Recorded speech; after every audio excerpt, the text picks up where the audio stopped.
పేద ప్రజల కోసం కాంగ్రెస్ ప్రభుత్వం ముఖ్యమంత్రి రేవంత్ రెడ్డి ఆదేశాల మేరకు ప్రతిష్టాత్మకంగా అమలు చేస్తున్న సన్నబియ్యం పంపిణీ కార్యక్రమం నల్గొండ జిల్లా మిర్యాలగూడలోని 23, 24, 39 వార్డుల పరిధిలో ఆయా వార్డు పార్టీల ఇన్ఛార్జీలు Mohammed Arif, Amrutha Reddy, Chand Sultana, Congress party minority cell జిల్లా చైర్మన్ ఎంఏ సలీంల ఆధ్వర్యంలో లాంఛనంగా ప్రారంభించారు. ఈ సందర్భంగా వారు మాట్లాడుతూ దేశంలో ఏ రాష్ట్రంలో లేని విధంగా తెలంగాణ రాష్ట్రంలో తెల్ల రేషన్ కార్డు ద్వారా పేద ప్రజలకు కాంగ్రెస్ ప్రభుత్వం అమలు చేస్తున్న సన్నబియ్యం పథకం చరిత్రలో చిరస్థాయిగా నిలిచిపోతుందన్నారు. పేద ప్రజలు కూడా శ్రీమంతుల మాదిరిగా సన్నబియ్యం తినాలనే ఉద్దేశంతో రాష్ట్ర ప్రభుత్వం ఈ పథకం అమలు చేస్తున్నట్లు వివరించారు. గత 10 సంవత్సరాల కాలంలో బీఆర్ఎస్ ప్రభుత్వం ఒక్క రేషన్ కార్డు కూడా ఎవరికి ఇవ్వలేదని, అదే కాంగ్రెస్ ప్రభుత్వం వచ్చిన తర్వాత రేషన్ కార్డులు ఇవ్వడంతో పాటు సన్నబియ్యం పంపిణీకి శ్రీకారం చుట్టినట్టు చెప్పారు. ఈ యొక్క గవర్నమెంట్ స్కీమ్ ని వినియోగించుకోవాలి. అదేవిధంగా మరి రాబోయే కాలంలో కంటిన్యూషన్ గా ఉంటుంది. ఈ బియ్యం సన్న బియ్యం అందరూ కూడా వినియోగించుకోవాలని కోరుకుంటూ మరి ప్రత్యేకమైన ధన్యవాదాలు ఎమ్మెల్యే బిఎల్ఆర్ గారికి మరియు ఎమ్మెల్సీ శంకర్ నాయక్ గారికి, జిల్లా మంత్రులకి ప్రత్యేకమైన ధన్యవాదాలు తెలియజేస్తున్నాం. జై కాంగ్రెస్, జై కాంగ్రెస్, రేవంత్ రెడ్డి గారి నాయకత్వం, రేవంత్ రెడ్డి గారి నాయకత్వం, బిఎల్ఆర్ గారి నాయకత్వం, జై కాంగ్రెస్.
ఈరోజు మిర్యాలగూడ పట్టణంలో గౌరవ ఎమ్మెల్యే గారు పట్టణ ప్రజలందరికీ కూడా రేషన్ షాపులలో సన్నబియ్యం అందజేయాలని చెప్పి మహోత్సవ కార్యక్రమాన్ని శ్రీకారం చుట్టారు. అందులో భాగంగా మా వార్డు ప్రజల తరఫున తెలంగాణ ముఖ్యమంత్రి రేవంత్ రెడ్డి గారికి, అదేవిధంగా పౌర సరఫరాల శాఖ మంత్రి ఉత్తమ్ కుమార్ రెడ్డి గారికి, అదేవిధంగా మా ఎమ్మెల్యే గౌరవ బిఎల్ఆర్ గారికి, అదేవిధంగా ఎమ్మెల్సీ శంకర్ నాయక్ గారికి అందరు కూడా వార్డు ప్రజల తరఫున ధన్యవాదాలు తెలియజేస్తున్నాను.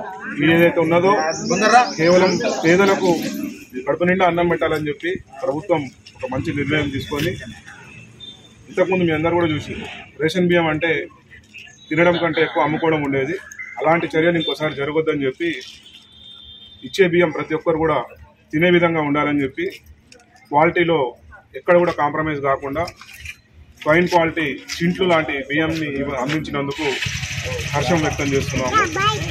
మరి ఈరోజు ముఖ్యమంత్రి రేవంత్ రెడ్డికి మరియు ఉప ముఖ్యమంత్రి బట్టి విక్రమార్కకి మరియు దేశంలోనే అతి గొప్ప కార్యక్రమం స్టార్ట్ చేసిన మన కెప్టెన్ ఉత్తమ్ కుమార్ రెడ్డి గారికి, అదేవిధంగా జిల్లా మంత్రి కోమటిరెడ్డి వెంకటరెడ్డి గారికి పేదల పక్షాన, కాంగ్రెస్ ప్రజల పక్షాన హృదయపూర్వక ధన్యవాదాలు తెలియజేస్తూ, మరి నిత్యం ఎప్పుడు కూడా ప్రజల ఎమ్మటి ఉండేది కేవలం ఒకే ఒక పార్టీ, అది కాంగ్రెస్ పార్టీ.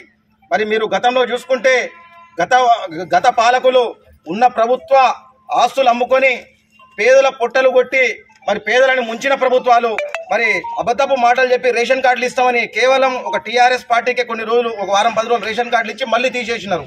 మరి సన్న బియ్యం ఇస్తామని అబద్ధాలు చెప్పి విద్యార్థులు అనారోగ్యానికి గురై ఫుడ్ పాయిజన్ గురై ఎంతో మంది చనిపోయిన చరిత్ర ఉన్నది.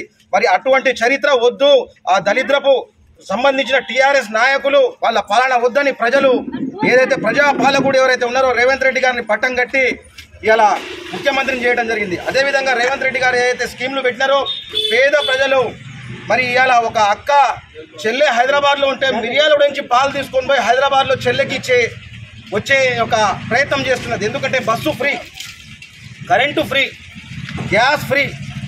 ఎప్పుడు కూడా పేద ప్రజలు ఇబ్బంది పడవద్దు. వాళ్ళ ఇళ్లలో మనం ఉన్నతమైన కుటుంబాలలో ఉన్నోళ్ళు ఏ పువ్వు అయితే తింటామో పేద ప్రజలు కూడా అదే పువ్వు తినాలనే ఒక కాన్సెప్ట్తో ఉత్తమ్ కుమార్ రెడ్డి గారు ఈ స్కీమ్ని ప్రవేశపెట్టినారు. మరి ఈ స్కీమ్ కేవలం ఏ ఒక్క టీఆర్ఎస్ లీడర్లదో కాదు, ఆ విధవలు ఆల్రెడీ జైలుకి పోయే పరిస్థితి ఉంది. ఎందుకంటే పేద ప్రజలకు ఇచ్చిన సొమ్ము మొత్తం లోన్లు కానివ్వండి, పేద ప్రజలకు ఇవ్వాల్సిన ఆ గుడ్లు కానివ్వండి, పోషకాహారం కానీ మొత్తం దోచుకొని తిన్నారు వాళ్ళు. అది మొత్తం ప్రజలకు తెలుసు.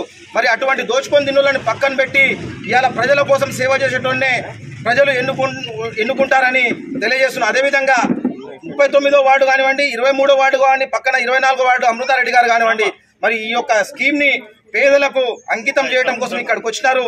వాళ్ళందరికీ ధన్యవాదాలు తెలియజేస్తూ ఇటువంటి ఇంకా చాలా గొప్ప స్కీమ్లు కూడా వస్తాయని తెలియజేస్తూ ఈ అవకాశం ఇచ్చిన అందరికీ ధన్యవాదాలు తెలియజేస్తాను.